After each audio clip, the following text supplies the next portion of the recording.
I'm particularly pleased that we are moving a little bit out of what I would have regarded as a slightly insular set of issues within our community over the last few years. Incredibly important issues around marriage equality, around civil partnership, around trans rights.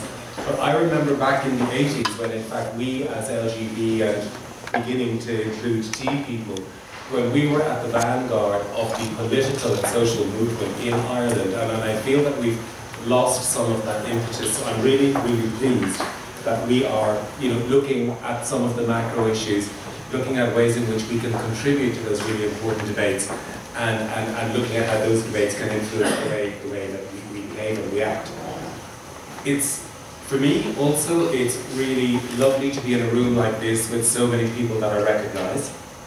But I have to say that I'm absolutely thrilled that there are so many people here that I have never seen before. I moved back to Ireland in 2005 to work in gay men's sexual health. And for my first few months I was going, for fuck's sake, it's the same 10 people that were here 20 years ago. And they're still having the same rows, and they're still not talking to each other. And I was really made quite despondent by the whole thing. And it's wonderful to just kind of go, fuck, I don't know who half these people are. In fact, I don't know who 2/3 of these people are. And I promise I won't say fuck again. But so it really is fantastic. I find it really uplifting. I'm going to just talk briefly about ageing in Ireland, and then talk a little bit about LGBT ageing and link it to some international research. Then I would like to address the invisibility of both sexual orientation and gender identity in services to older people. And then I just want to briefly address the poor visibility. It's not complete invisibility, but the poor visibility of us, or of age, in our community. And I'm going to begin with a little story, and a couple of people have talked about social inclusion. And when I worked at Glen, I was at during the Portuguese presidency, which is 2007, they had a European conference on social inclusion. And I was representing ILGA Europe. Now, it was a bit ironic that the conference was being held in the Azores. And I remember thinking, Jesus, what has it cost them to bring all of us here to the Azores? I think it took me 22 hours to get there or something. But what I was struck by was the number of people who came up to me saying, what's ILGA doing here? And it was this complete bafflement that ILGA had anything to do with social exclusion. And the myth was that most of us were gay men in double-income families with no kids, and actually we didn't know what social exclusion was ever. That, it just wasn't part of our experience. Now, some of that was due to linking social exclusion, largely relating it to income. But it was broader than that, and I was left with this sense of, my God, the myth has changed. We're no longer that poor, lonely, sad old git who lives, who you tell the kids don't stop and talk to them or whatever. We're now seen as the successful, urban, professional, rich kids on the block. That, of course, isn't the truth, and it doesn't even help our cause if that's how we're perceived. But I do think that we have a whole big piece of work to do to reclaim or to claim our place in this discourse, and to show to people how social exclusion is a vibrant, sadly vibrant issue for our community as well. I now work for Age and Opportunity, and it's one of the national organisations working with older people. Our vision is in Ireland where all older people will have the opportunity to realise their full potential. It's pretty much like the division of Glen. Our lens is older people, but what we want is for people to have the real opportunity to fully realise themselves and feel properly part of Irish society. I'm just going to give you a few figures on ageing. So at the moment in the world, this is the UN figures, 1 in every 9 people is 60 plus. By 2050, that's going to increase to 1 in every 5. So that'll be 2 billion people over 60. And the population of people over 60 will outnumber the population of children. And that will be the first time in human history. Now, a couple of people, Hugh in particular, mentioned, what are we talking about when we talk about older people? And the European definition of older is 55. And that's because what they also want to be able to do is to look at the issues for older working people. And there I was, I joined, I willingly went into Age and Opportunity to work there, and I turned 50 a few years ago. And somebody said, oh, welcome to, our age group. And I thought, oh my God, no, that can't be happening. So, I had to to be dragged into the awareness that our organisation was actually breaching about. So I can fully understand it when people don't really want to be identified with this group, but there you go. At the moment, there's 500,000 people in Ireland are over 65. And over 1 million are over 50. But by 2025, which is only 12 years' time, the number of people over 65 is going to have increased by over 50%. And the number of people over 85 will have doubled. And this is one of the things as well about older age. The numbers of older people are increasing at a much higher rate. And of course, that's because they're a smaller number to begin with. But the rate of increase is much higher. Now, I'd just like to invite you to think about, the 9 areas of discrimination in Ireland. So most of us in this room will have had some sense of coming to terms with being part of a minority gender orientation, sexual orientation. Some of us will have had to deal with being part of, like for instance, coming to terms with our gender or our gender identity. Some of us belong to minority ethnic groups. Some of us have disabilities. We're all going to age if we're lucky. And I remember one of my friends saying, get over aging because the alternative ain't pretty. Okay, but it is the one thing we all have in common. So if we're lucky, we're all going to age. In the West, we are living longer and longer. But one of the really good things about that is we're living healthier and longer lives, because the prospect of living longer but being increasingly disabled or being disabled for like 20 or 30 years, of course, isn't one that many of us would welcome. But the fact is that most of us are leading healthy lives well into middle age. Now I have a question. What is old? No, I'm going to turn it into another question. When I was working in sexual health, I used to say, what's promiscuous? And then I'd go, yeah, for most of us, promiscuous is that slag is having more sex than me. And I think it's the same in aging. Aging is usually somebody who's 10 years older than me. So when I was in my 30s, I couldn't believe that my parents, when I was in my 30s, my parents were barely in their 50s. But, and that seemed old. Now, I don't even think 70 is old. But, it changes. So indeed it is. So I just want to link now some of this to some international research. And perhaps one of the most famous pieces of work was carried out by the Brookdale Center of Aging in New York.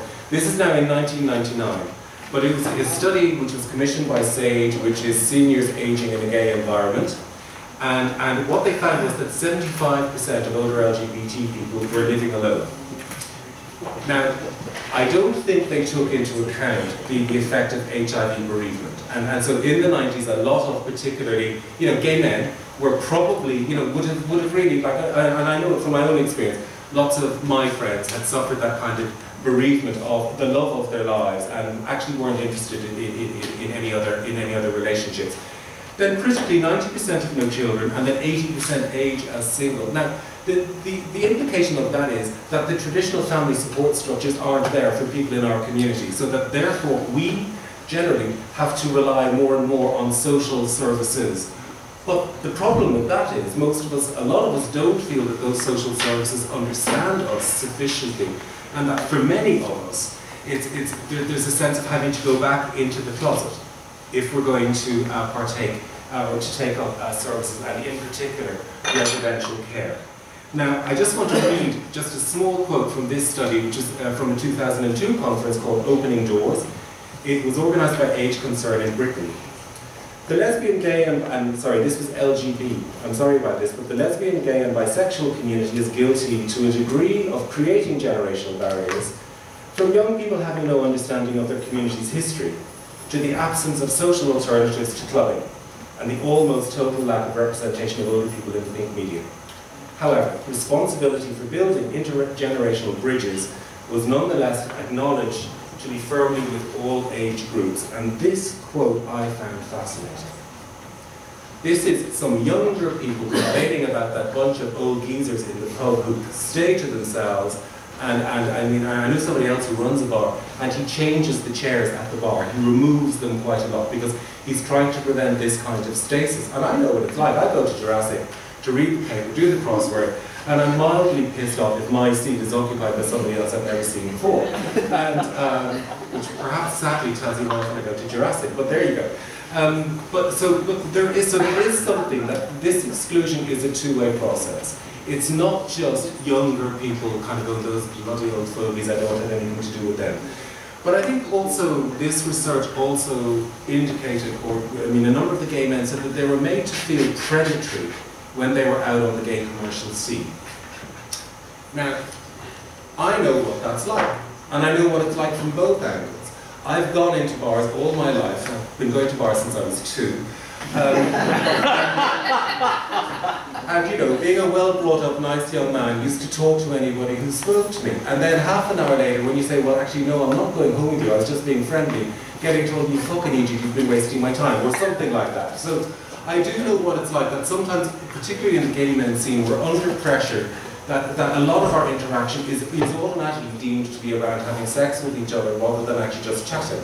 So, but we create that energy, and so if then, as I am now, feeling that I'm excluded from that, or that if I chat to somebody he's going to think I want to try and pick him up, well, maybe collectively we can try and change some of that. But for instance, it's not just on the gay scene. I used to be part of an LGBT Christian group that met in Multi-Farnham. Now, I used to call it the Legion of Marys, but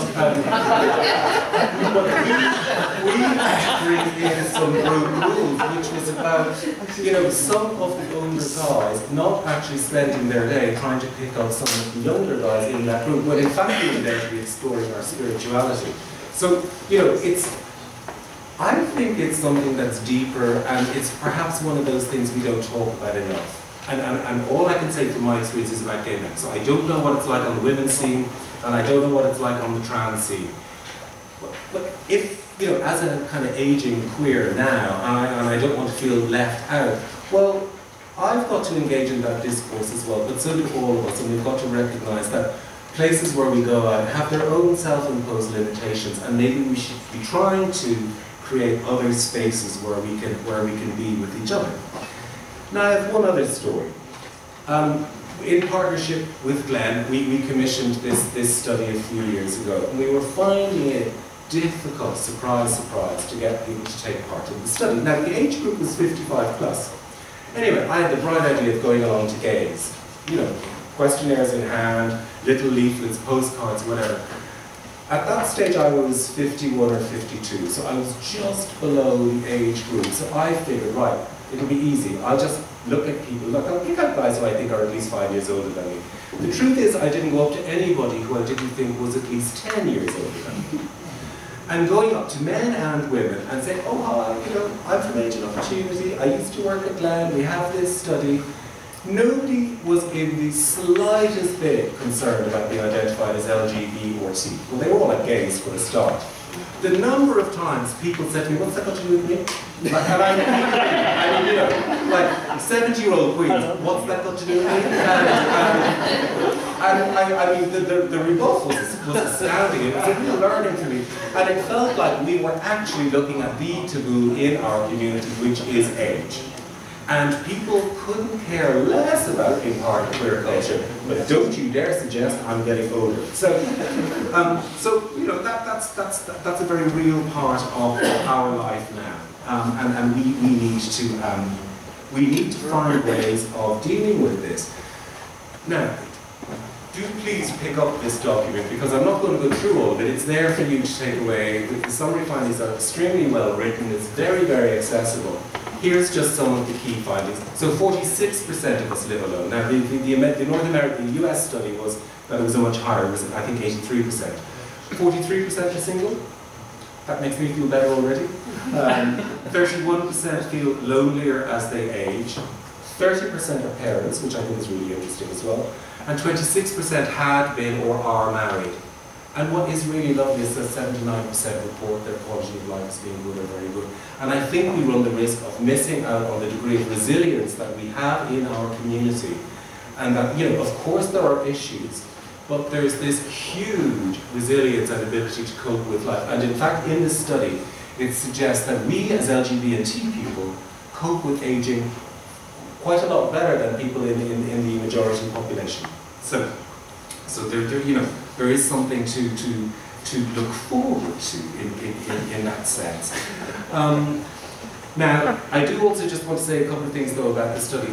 A lot of the people who took part were at the younger end of the age spectrum, so they were 55 to 60. They differ from the general aging population in that they have much higher degrees of education, far higher degrees of IT fluency, and I suspect were also, I think their income levels were generally higher, and degrees or risk of homelessness were much lower. So it's definitely not representative of older people at all in Ireland, and I wouldn't say it's even representative of the LGBT or T community in Ireland. But as a study, as it stood by itself, I still think that these findings are very, very interesting. 25% of people said that they'd experienced poor quality treatment in healthcare services, and 40% of that group ascribed to the fact that they were LGBT or T. There was a very significant fear of residential care. And that really is to go back to that point of, oh shite, you know, I've lived as a gay man all my life, and suddenly I'm going to have to pretend either that I'm not a gay man or that I'm not sexual. Now, you know, that's not a unique experience. Most people in residential care are presumed to be non-sexual. Even if you go in as a married couple, you end up very often in separate rooms or separate wards. There is no such thing as a double bed in residential care. So you know, so we're part of that, but our invisibility is exacerbated. So, what do we recommend? Well, I mean, at lunch break I was talking to Anna quickly about this. I don't know if you know each other for a long time. We met when we were in church for a very long time. And we were saying, younger than you. That's it. Yay! She's 2 years younger than me.